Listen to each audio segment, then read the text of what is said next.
Welcomes to வராஸ் foods. இன்றைக்கி நம்ம சத்து மாவு எப்படி அரைக்கலாம் அப்படிங்கிறத பற்றி பார்க்க போகிறோம். இன்றைக்கி அதுக்கு தேவையான பொருட்கள் ஃபுல்லாக நம்ம வாங்கிட்டு வந்திருக்கோம். அதை இப்போ பார்க்கலாம்.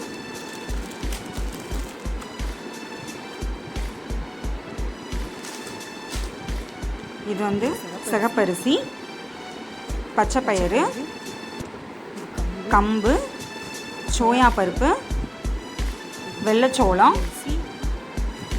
கொள்ளு, கருப்பு உளுந்து, கோதுமை, நிலக்கடலை, ராகி, மக்காச்சோளம், பொட்டுக்கடலை,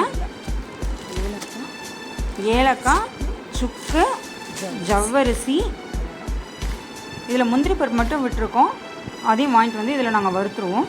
இப்போ எல்லா பொருளுமே நம்ம வறுத்துட்டு பார்க்கலாம். இப்போ நான் வந்து சிகப்பரிசி வறுத்துக்கிட்டு இருக்கேன். இப்போ இந்த சத்து மாவை நம்ம டெய்லி காலையில் பாலில் ஒரு கிளாஸ் பாலில் நம்ம கலந்து குடிக்கும்போது அன்றைக்கி நாளே நமக்கு வந்து சுறுசுறுப்பாக இருக்கும். நம்ம உடம்புல இருக்கக்கூடிய கெட்ட கொழுப்பு எல்லாத்தையுமே நீக்கி நம்ம உடம்புக்கு நல்ல ஒரு எனர்ஜி கொடுக்கும். உடல் பருமனும் குறையும். நம்ம குழந்தைங்களுக்கு சின்ன வயசுலேருந்தே நம்ம கொடுத்துட்டு வரும்போது அவங்களோட உடலில் நல்ல ஹெல்த்தியாக இருக்கும். நல்ல நோய் எதிர்ப்பு சக்தியும் கிடைக்கும்.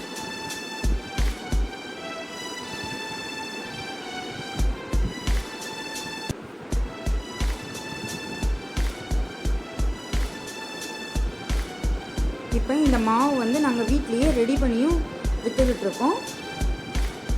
வேலைக்கு போகிறவங்க, கொஞ்சம் வீட்டில் அவங்களால செய்ய முடியல அப்படிங்கிறவங்க தாராளமாக எங்ககிட்ட ஆர்டர் கொடுத்தீங்கன்னா நாங்கள் உங்களுக்கு செஞ்சு ஃப்ரெஷ்ஷாகவே செஞ்சு அனுப்புவோம்.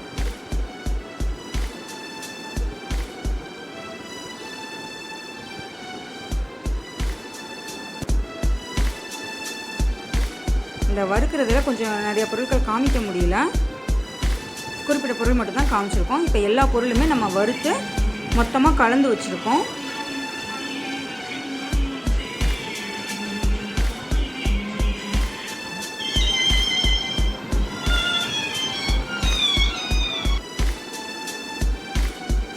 இப்போ இது ரைஸ் மில்லில் கொடுத்து நம்ம அரைச்சிட்டு வந்துடலாம்.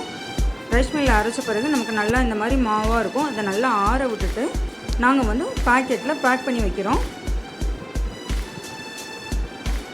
உங்களுக்கு வேணும்னா நீங்கள் எங்களுக்கு இந்த கொடுத்துருக்க நம்பரில் காண்டாக்ட் பண்ணுங்கள். வாட்ஸ்அப் பண்ணிங்கன்னா நாங்கள் உங்களுக்கு அனுப்புவோம். தேங்க்யூ ஃபார் வாட்சிங்.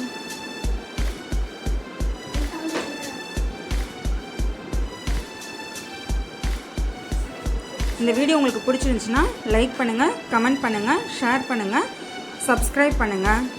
தேங்க்யூ.